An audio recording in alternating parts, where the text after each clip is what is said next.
Espero que no me pase eventualmente. Sí, María Yosef me hace acordar ahora. Estuve hablando 7, 8 minutos con los niños, pero sin cámara y sin micrófono. Así que, bueno, por primera vez me escuché a mí mismo mucho tiempo. Bienvenidos y bienvenidas. Nuestro tiempo de Shemona Perakim es el tiempo de ingresar en la dimensión humana. ¿Quiénes somos? ¿Cómo somos? Y todo aquello que eventualmente nos invita a poder realmente avanzar en este desarrollo de lo que representa el camino de la vida. Vamos a estudiar por la refugia Shlema de Eliel Rosso, Eliel Ben Abraham. Envía refugia Shlema, que tenga mucha y muy buena salud. Ahora va a poder ser un tenor especial, espero ahora que pueda cantar muy bien. Refuah Shema para Itzhak Cortés, Ben Abraham, que Akadosh Baruj Hu le envíe Bemet, Refuah Shema de su situación enfermo por el corona, que tenga Refuah Shema, y para todos los que ustedes necesiten, que tengan Refuah Shema en este tiempo donde el mes de Shevat empieza a dar sus últimas horas de existencia y se acerca el mes de Adar. El próximo jueves, Dios mediante, será el primer día de los Jodes Adar, donde habremos de incrementar seriamente nuestra alegría. Incrementar seriamente. Miren lo que digo, ¿no? Porque tenemos que proponernos verdaderamente sentirnos felices, más allá de cualquier circunstancia, más allá de todo lo que esté pasando. El comienzo del mes de Adar siempre es un tiempo para mí de reflexión, de introspección, porque en el mes de Adar, precisamente entre el 30 de Shevat, primer día de los Jodes, y el segundo día de los Jodes, hace 16 años, este año, fallecieron mis papás. Mi mamá primero, en Rosh Hodesh Adar Aleph, y mi papá al mes siguiente, en Rosh Hodesh Adar Bet. Y en última instancia, todo mi esfuerzo y mi derrotero es para poder elevar sus almas, sus benditas almas, para quienes, sin saber de tanto, supieron construir un mundo maravilloso junto con mis hermanas, mi hermana en particular que viva largos años de vida, mi otra hermana que ya está junto con ellos, y que en última instancia es el tiempo de evocarlos y de recordarlos. Leilu Nishmat Moravi, Mori, Ateret Roshi, Moshe Ma'aravi, Ben Regina, Nishmato, Tzerura B'Tzerahaim, Leilu Nishmat Maratini Morati, Delma Esther Bat Shoshana, Nishmata, Tzerura B'Tzerahaim. Y también quisiera recordar, con vuestro permiso, Leilu Nishmat de un querido cuñado, o un hermano, que se fue unos años antes, imprevistamente, bajo el sufrimiento de una enfermedad terminal, Mijael Joaquín Ben Adila, Nishmatot Zerura Bitzura Hayim. Bueno, muchas gracias por permitirme el recuerdo y muchas gracias por acompañarnos a nosotros. Estamos en este capítulo 4, donde el Rambam nos va a invitar a seguir analizando un poquitito las instancias y las circunstancias de lo que representan las conductas del ser humano. Dijimos entonces a veces el concepto de la piedad, y hablábamos la semana pasada de diferentes modelos eventualmente que habíamos llegado a analizar de él. Vamos a hablar ahora del concepto de la Sagfanut. Sagfanut es el ascetismo. Es un tema muy complejo y que también a veces se interpretó como parte de una conducta deseable en el ser humano y en el judío en particular. Pero cuando vieron los necios, dice el Rambam en sus Shmona Perakim, que aquellos piadosos actuaban de esta manera por no saber su intención, pensaron que eran conductas positivas en sí y tendieron a realizarlas, pensando ser como ellos. Hablábamos de los hombres llamados Hasidim, Rishonim, hombres que actuaban con suma piedad, pero que no eran comprendidos por su medio. Comenzaron a torturar sus cuerpos con todo tipo de torturas. Pensaron que adquirirían con ello, o que adquirían con ello una virtud, que actuaban correctamente y se acercaban más a Hashem, como si Hashem odiase el cuerpo y quisiese eliminarlo y perderlo. Ellos no se percataron que estas conductas son reprobables, que son vicios de la personalidad. Y estos se comparan, dice el Rambam, como aquel tonto dentro de la medicina, que cuando vio a los médicos más expertos que daban de beber a los agonizantes medicinas como extracto de coloquintida, el Citrulus colosintis, que representaba obviamente un calmante, o de esquenanto, o el aloe vera, y suspendieron de estos enfermos la alimentación, y ellos se curaron de su enfermedad, salvándose prácticamente de la muerte. Entonces dice aquel tonto, si aquellas medicinas curan de una enfermedad, cuanto más mantendrán al sano saludable o le agregarán salud.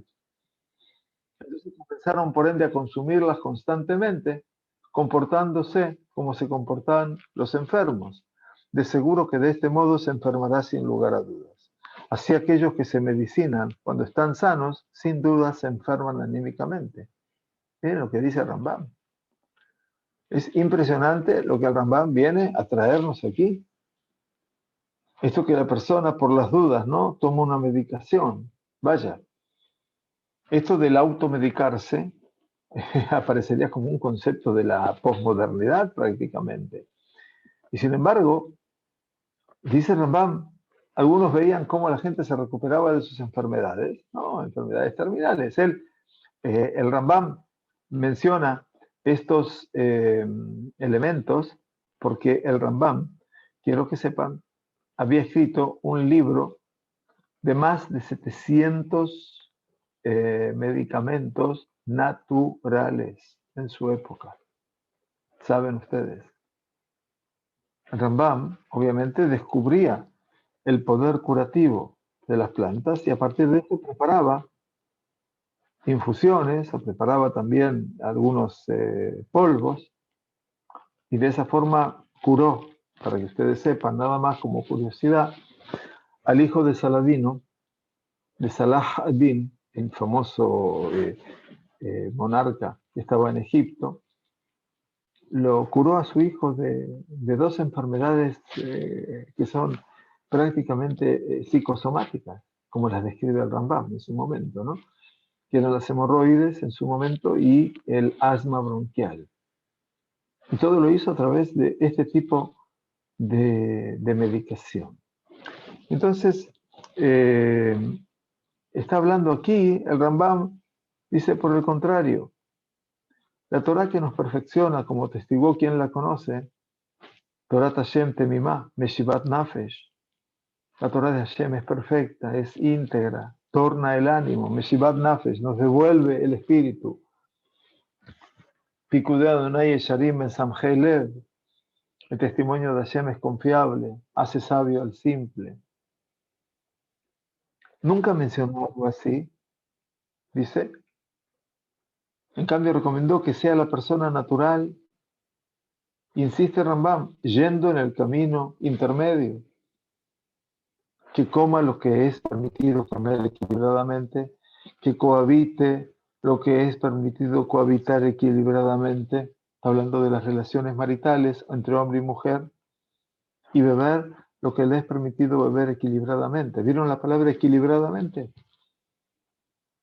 El Rambam no niega bajo ninguna perspectiva lo normal. Es más, es un llamado a la normalidad. que establezca lo social con rectitud y justicia. No recomendó que la persona habite en las cuevas. La Torá dice, no nos pidió que nos aislemos y en los montes, ni tampoco que vista cueros y lana, ni que mortifique su cuerpo torturándolo. Ese es el concepto de la sagfanut.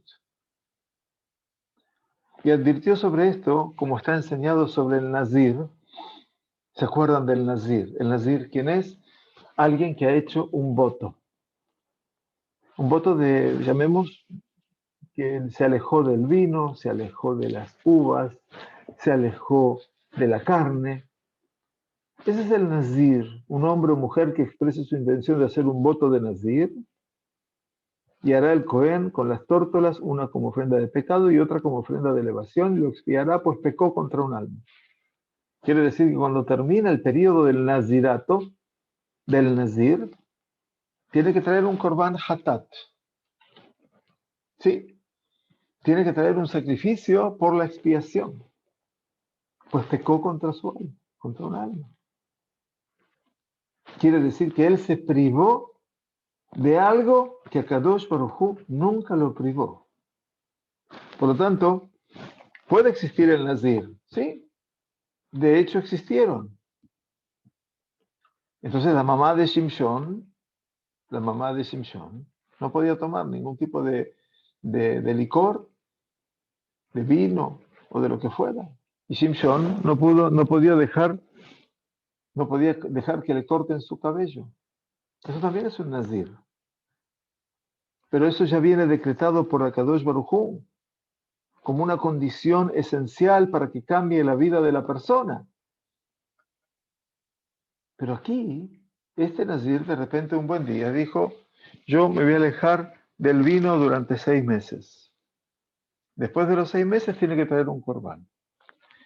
Dijeron los sabios, cita el Rambam, la Gemara de Tahanit, dijo Shemuel, todo el que ayuna voluntariamente se denomina pecador.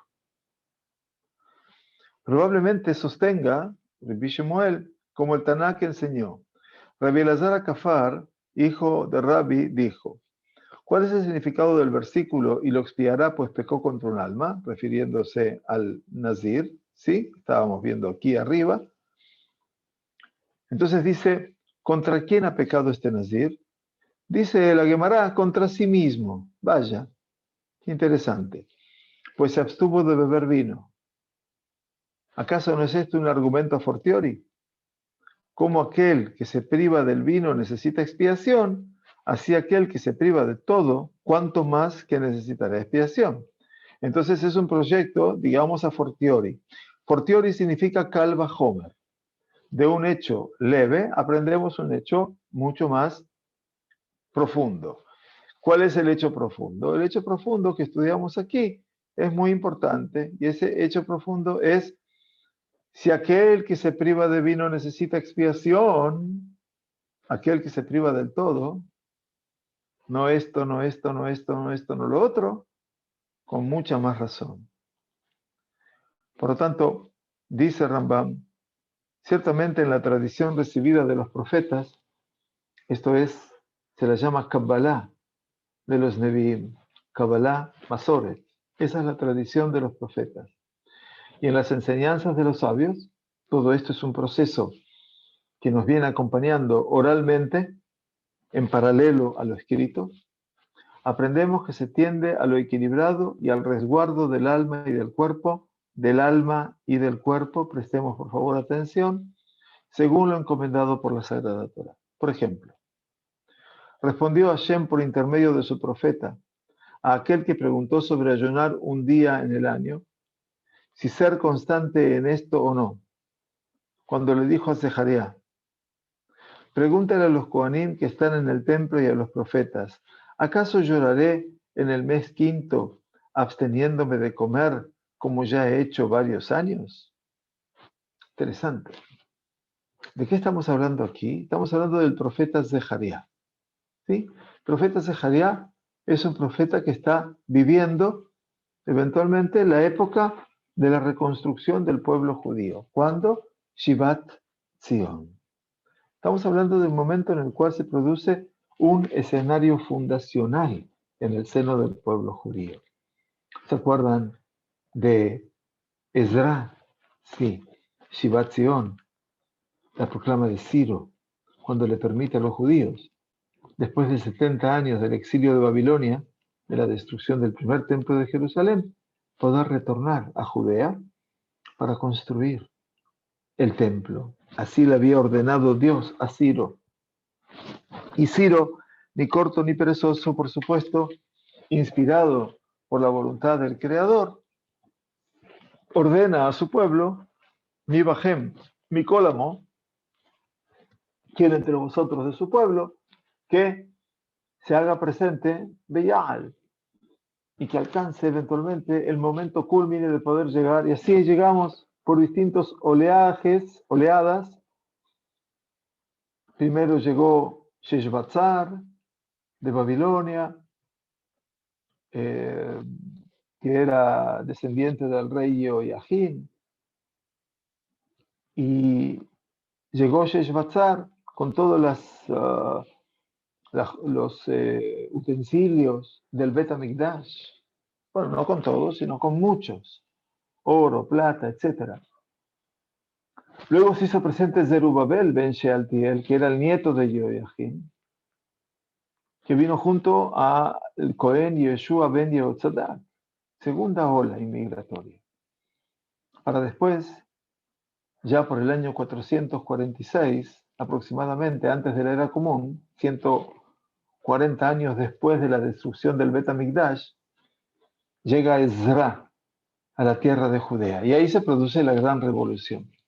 Posteriormente llegará Nehemías, aquel que junto con Ezra van a transformar la vida urbana del pueblo judío porque se va a construir y reconstruir la muralla de Jerusalén y se va a reconstruir el templo de Jerusalén. Miren, es una etapa maravillosa, maravillosa. Y todo eso se recorre, ¿sabe dónde? En el libro de Daniel, profeta Daniel, Ezra, Nehemías, Divrei Yamim, Bet, fundamentalmente, el segundo libro de Crónicas, pero también los tres últimos profetas de Israel y del mundo. ¿Saben cómo se llaman? Haggai, Zechariah y Malachi. Son los tres últimos profetas. Después de eso, no hay profecía. Todo lo que se diga que después hubo profetas es un fiasco para el judaísmo. No los hubo. Ahí termina la profecía. Ahí se cierra el canon bíblico y lo que se llaman Trai Azar, los 12 profetas menores, los tres últimos son Haggai, Zechariah y Malachi. Y Haggai, Zechariah y Malachi están, vuelvo a repetir, perdón, la reiteración, en la época de Shivat Zion, en la época de la construcción del segundo Bet HaMikdash. Ellos son los que alientan a construir el Bet HaMikdash en forma única. Y por supuesto que estamos en esta época precursora, cuando Ezra y Nehemías, junto con Haggai, Zechariah y Malachi, van a conformar, si ya les empieza a sonar algo, Anshei Knesset HaGedolah, la magna asamblea, la gran asamblea. Sí, es la que formateó espiritualmente al pueblo judío. Es la que nos trajo, gracias a Dios, todo lo que tenemos hoy delante de nuestros ojos cuando hablamos de Tefilot, cuando hablamos de Berajot, cuando hablamos todo un escenario realmente increíble. Cuando uno se pregunta, ¿saben por qué estamos hoy aquí? Estamos aquí no por un milagro, por supuesto por la bondad de Akadosh Baruj Hu, no cabe ninguna duda. Pero estamos aquí gracias a la inspiración de hombres como Ezra, fundamentalmente, sobre quien se dijo en la Gemara que si la Torá sagrada no hubiera sido entregada por Moshe Rabbenu, hubiera sido meritorio que fuese entregada por Ezra a Cohen. Hubiera sido meritorio que la Torá fuese entregada por Ezra, nada más y nada menos. Porque Ezra, Ejinet Levavó, preparó su corazón y fue el que enseñó la Torá. Y fueron al pueblo, junto con Nehemías, junto con los Kohanim, junto con los Leviim.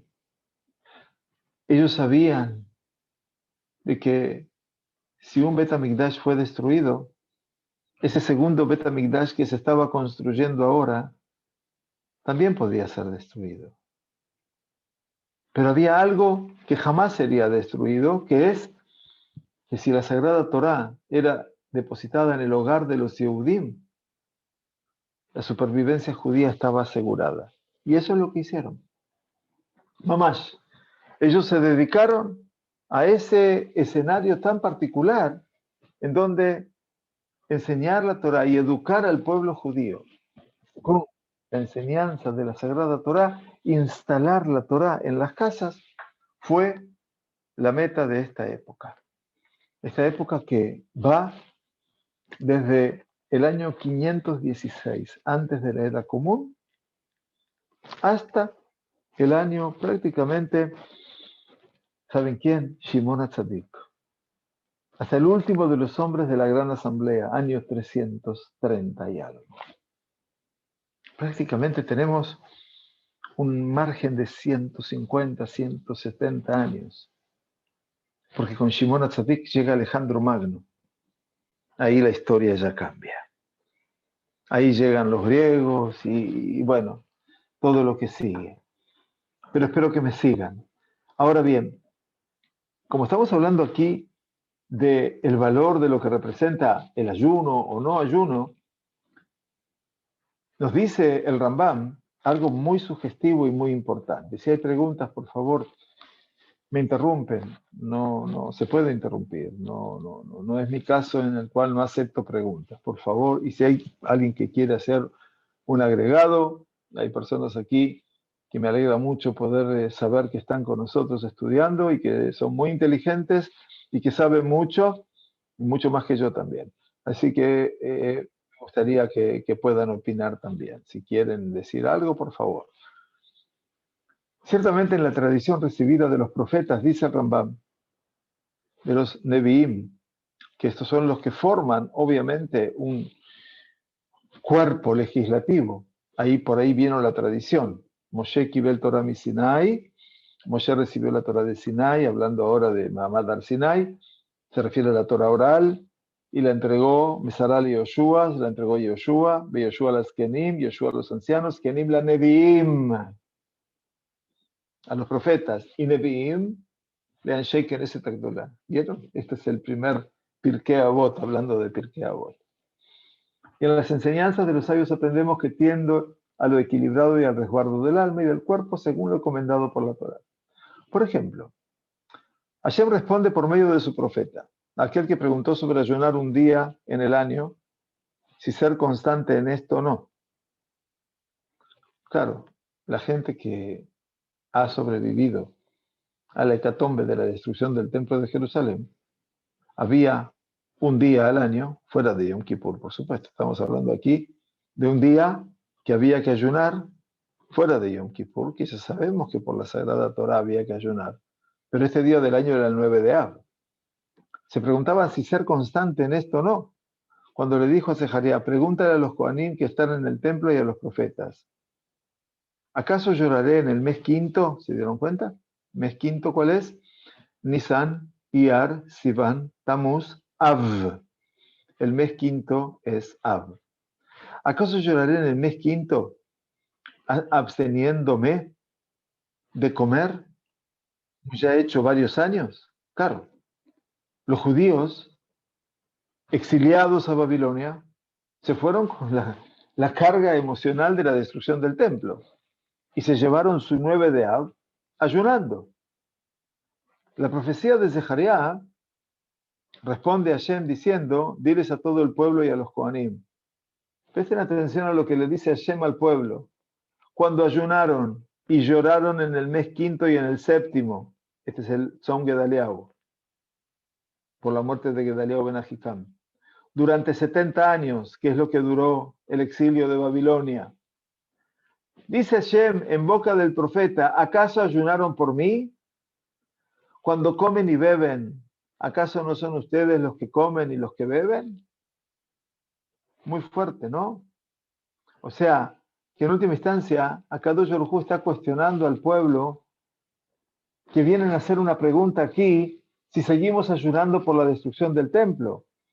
Ustedes, me imagino que ya deben haber deducido, y muy bien, que todo el tiempo que el templo de Jerusalén se reconstruyó, el segundo templo estamos hablando, en esta época de los profetas de Ezra, tenemos que saber que ya no había ayunos. Estos ayunos se levantaron.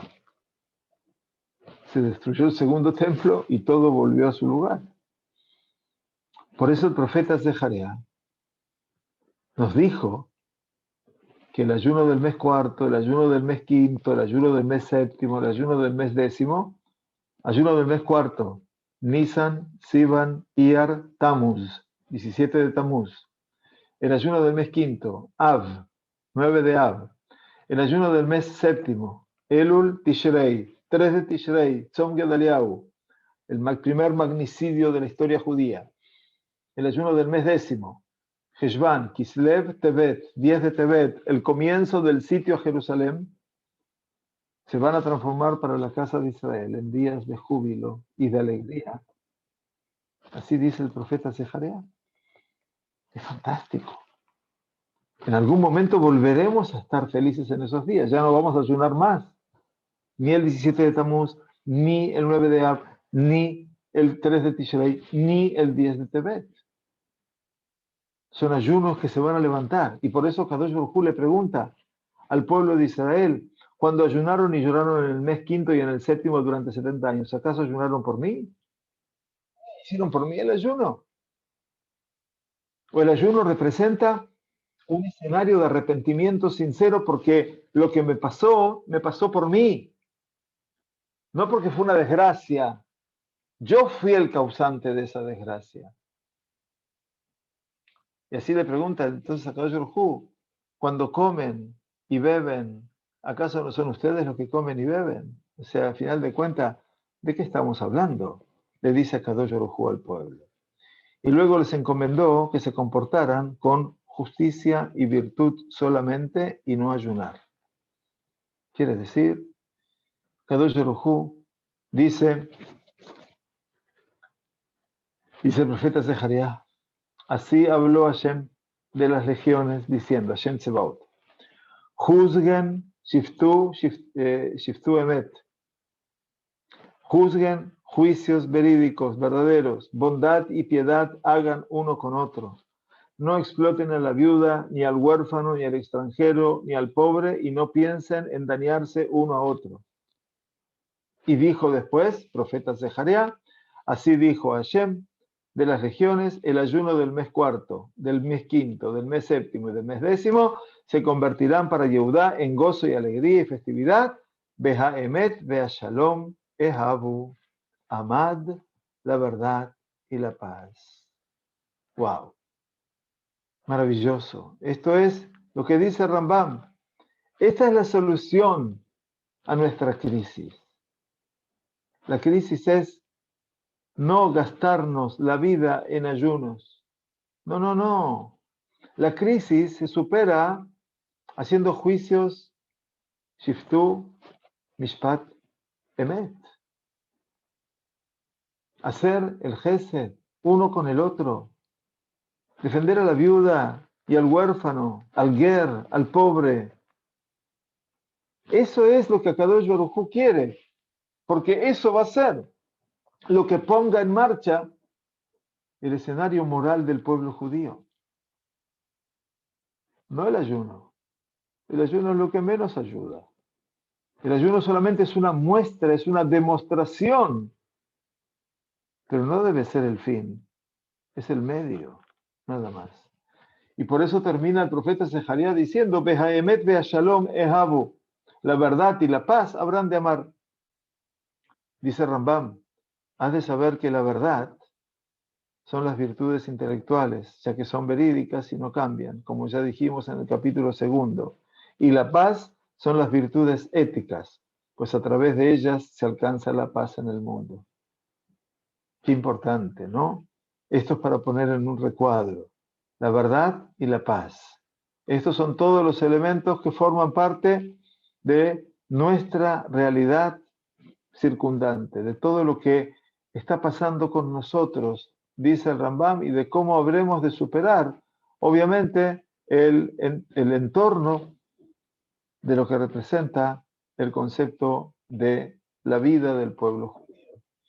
Por eso, insisto, mis queridos y queridas, que este escenario, el escenario del Beit Sheini, el escenario de esta época que para mí es uno de los tiempos básicos, que es un desafío verdadero.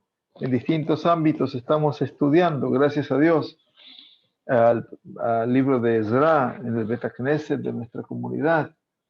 Ahora lo dejamos un poquito suspendido por el tema de la pandemia, pero no hace mucho menos de un mes estábamos estudiándolo.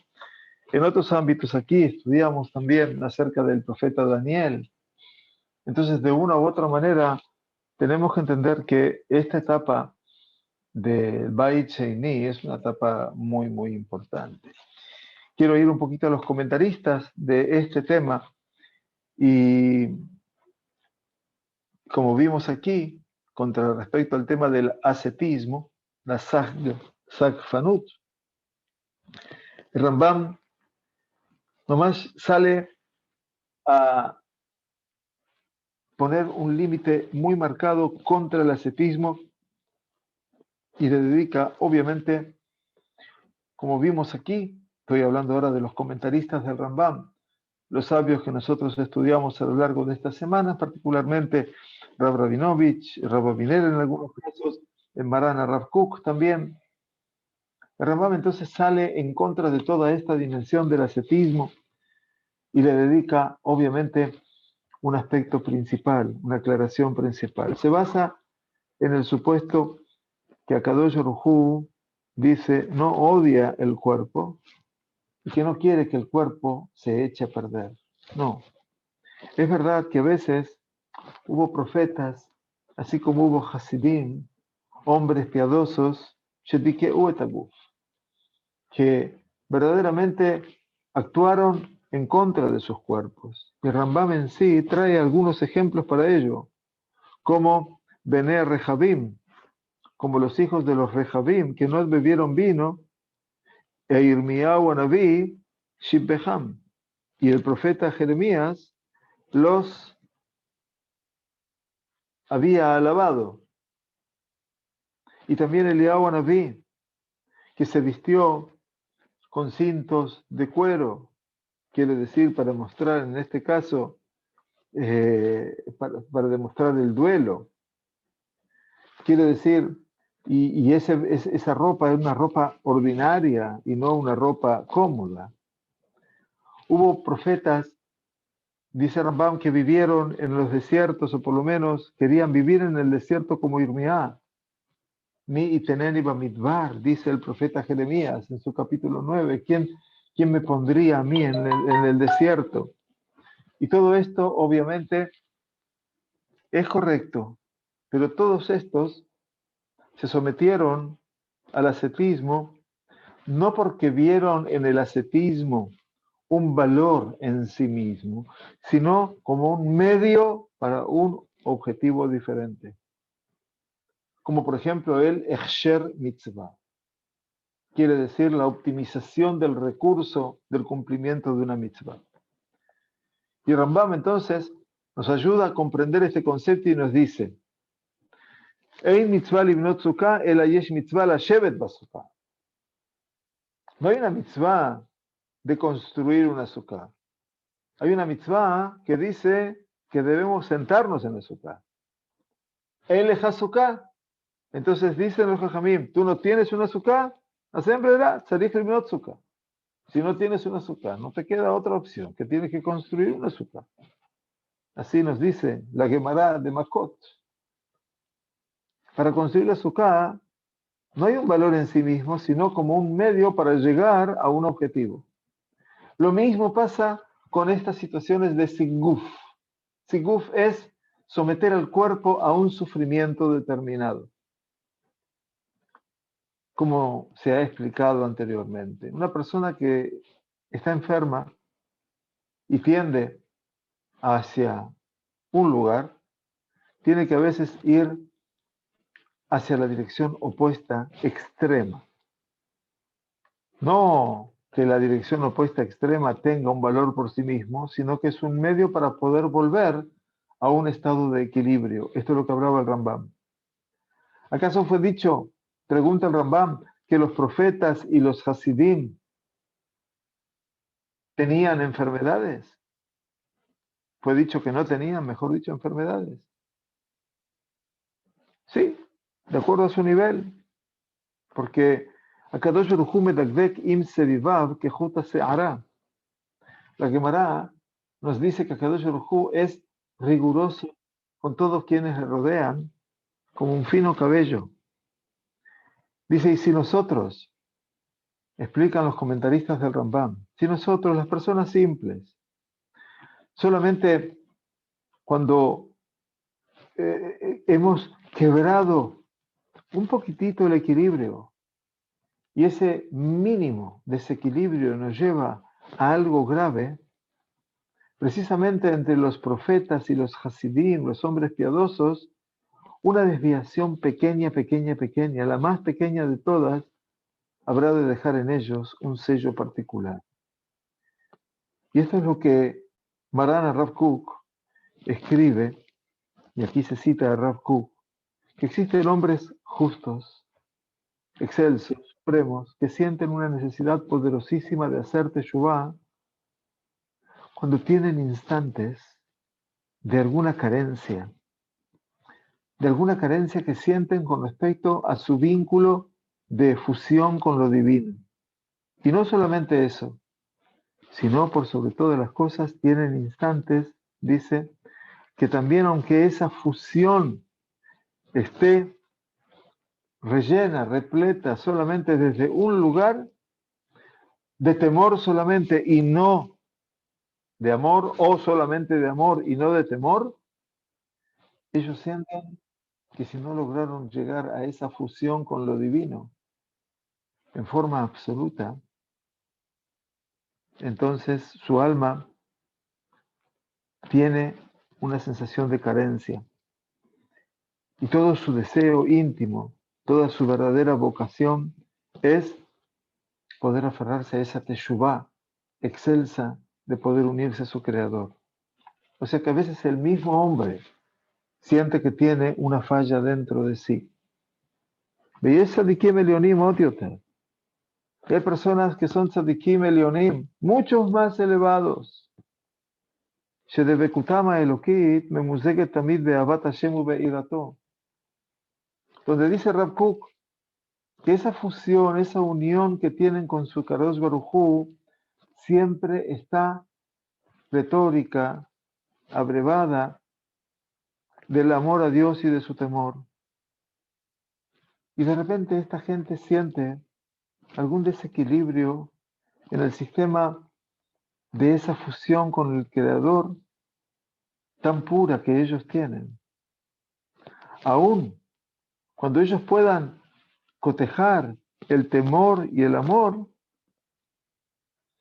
van a sentir que todavía no han llegado al equilibrio apropiado y por lo tanto necesitan ese proceso de retornar en Teshuvá otra vez y poder ascender y poder elevarse.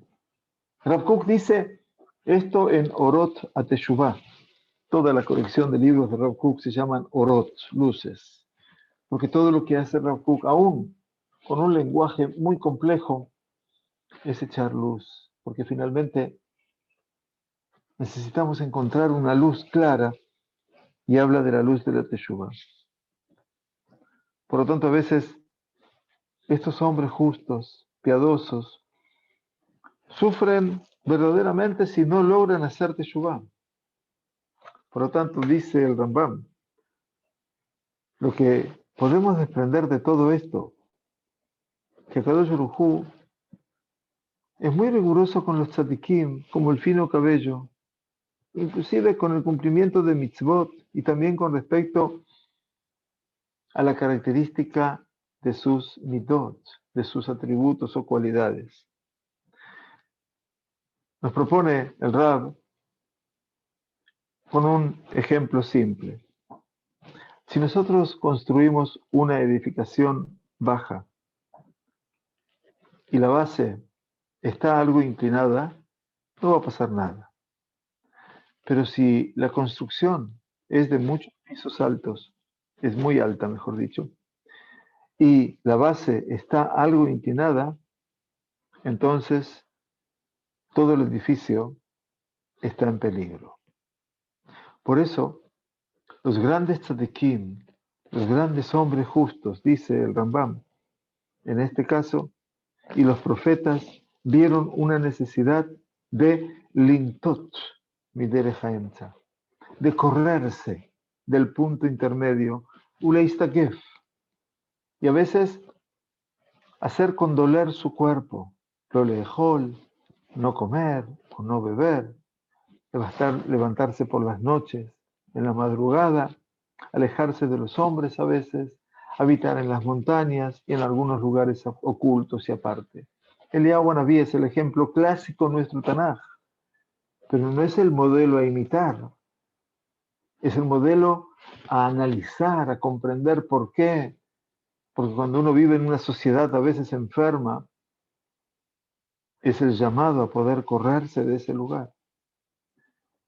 Entonces se explican los que comentan al Rambam, no porque estas cosas tengan un valor en sí mismo, sino que lo que hacían estos hombres era como un medio, porque la verdad es que en Akadosh Baruj Hu, el Todopoderoso, no detesta, no abomina el cuerpo. Sin embargo, hay creencias religiosas que sostienen que el Kadosh Baruj Hu, por supuesto que detesta el cuerpo, como el cristianismo, que dice que el cuerpo es una inmundicia, es una impureza, y que lo mejor sería sacárnoslo de encima, si esto fuera posible. Los católicos, por ejemplo, dicen, sagrado será dicho para quien no habrá de contraer nupcias con una mujer. Dicen los comentaristas del Rambam, modernos, por supuesto, Rab Rabinovich, Rab Abiner, Ein Shibush Gadol Mise. No hay tergiversación más grande que eso.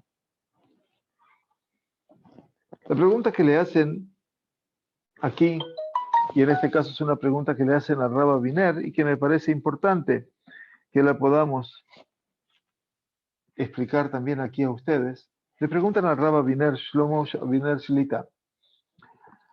Encontramos muchas veces que el Maharal de Praga, el gran líder de una generación, siglo XVII, Mebazé et Aguf, tiene una actitud despreciativa con respecto al cuerpo. Dice, ¿cómo podríamos alimentar este concepto del Maharal de Praga con respecto a lo que hemos mencionado hasta ahora? Pregunta y respuesta de Rab Abiner. El Maharal niega el cuerpo y también el mundo presente. Solo cuando el cuerpo y el mundo presente están desconectados del alma. Cuando el cuerpo está desconectado del alma, dice el Rab, allí produce una sensación de descomposición. Cuando este mundo está desconectado del mundo venidero, el alma va, también allí se produce una cierta descomposición. Y aquí lo cita nuevamente a Rav Kook.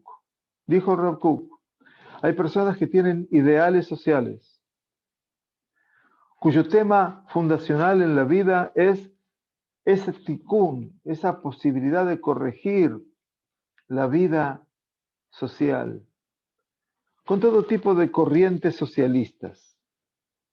A pesar de que el deseo este es moral y que su acción está dirigido a objetivos morales excelsos, elevados, si no existe la moral, esta, unida a su fuente divina, si esta moral es solamente una moral que nace, vaya a saber dónde, y no está unida a su fuente divina, a Dios, finalmente, dice el Rav Kook, va a dar mal olor y se va a caer.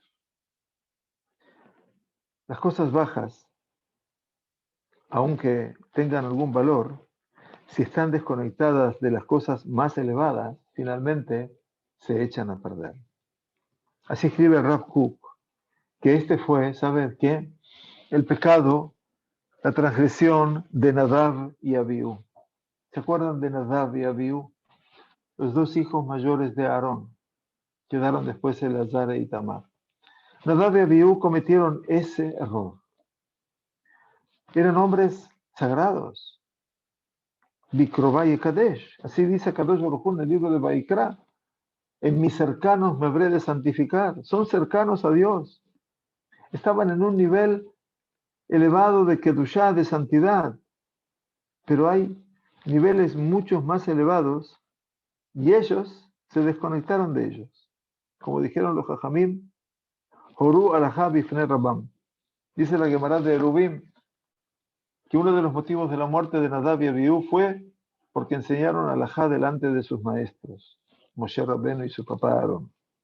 Sin embargo, fueron hombres justos, fueron hombres sagrados, pero tenían que haber reconocido que un hombre como Moshe Rabbenu es una realidad diferente, muy diferente, y que estaba muy por encima de ellos. Mashem Azul, lo que ellos hicieron es de hecho desconectarse de la Torá de Moshe, dice Maran Rav Kook. De aquí responde Rav Aviner a la pregunta de su alumno. Debemos entender que cuando el Maharal de Praga niega a este mundo presente y al cuerpo, su intención es al cuerpo que está completamente desligado, desconectado de la Neshama. Un cuerpo en sí mismo es la antesala que no está preparándonos para ningún salón principal. Y si el cuerpo no nos prepara para el salón principal, como dice el Pirkei Avot, entonces no tiene existencia. El Maharal escribe que un Talmid Jajam tiene permanentemente que alimentar los senderos, los caminos de su vida de acuerdo a un orden establecido de estudios y no de acuerdo a un orden establecido de comidas. No tener comidas ordenadas, estudio ordenado. Si la persona se ocupa antes de su comida en un tema importante en su estudio, entonces no va a terminar ese tema por la comida, sino va a estudiar inclusive si la comida se echa a perder.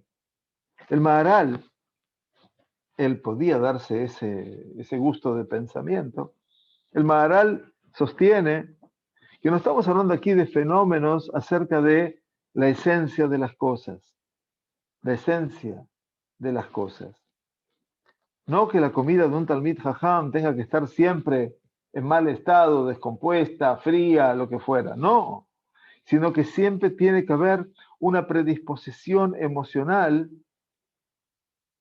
para que la seudá a veces no esté en las mejores condiciones, y sobre esto dijeron en el Pirkei Avot, Kaji Darkash el Torah.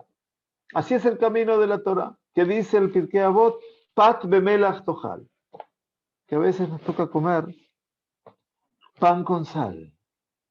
Ve, sal, y observa que en las yeshivot no existe una dirección para hacer las cosas así a priori, sino que la conducción en las yeshivot, la orientación es estar preparado siempre para estudiar Torah, inclusive en esas condiciones.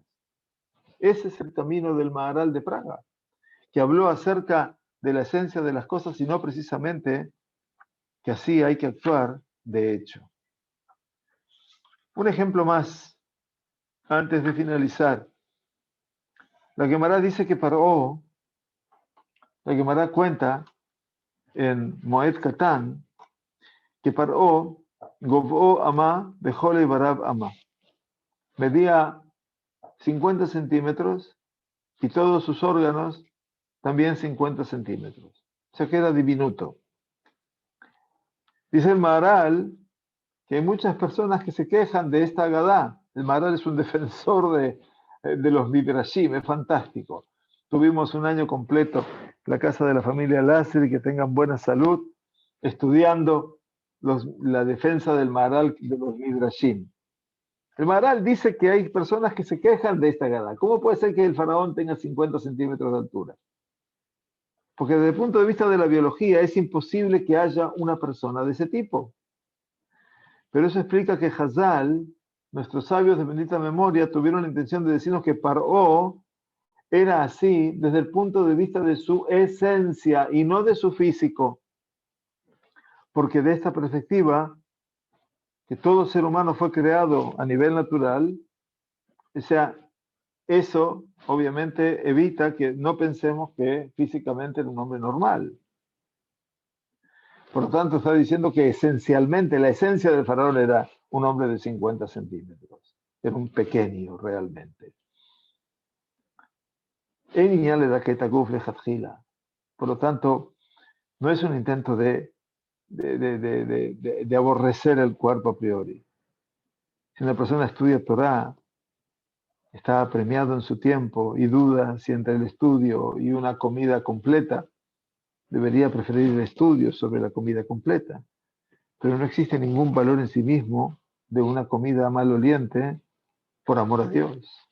Akadosh Baruj Hu no odia ese cuerpo, al contrario, quiere que lo mantengamos de la mejor manera.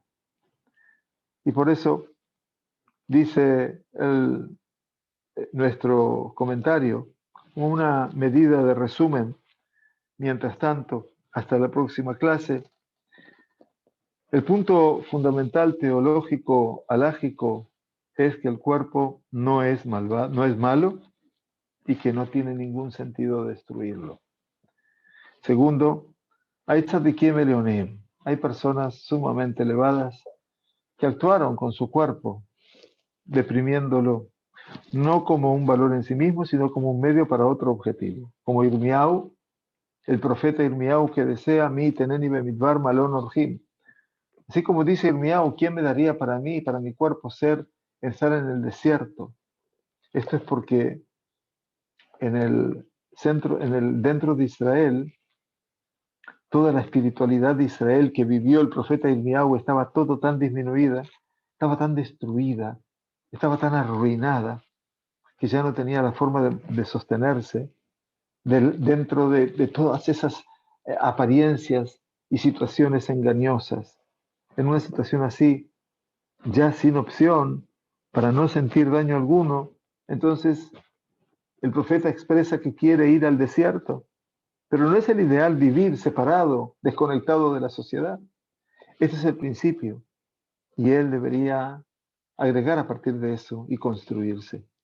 Por supuesto que Irmiau, el profeta en sí, siempre se quedó dentro, en el seno del pueblo de Israel, y no lo abandonó, inclusive en los momentos más tensos, más complejos y de mayor dolor.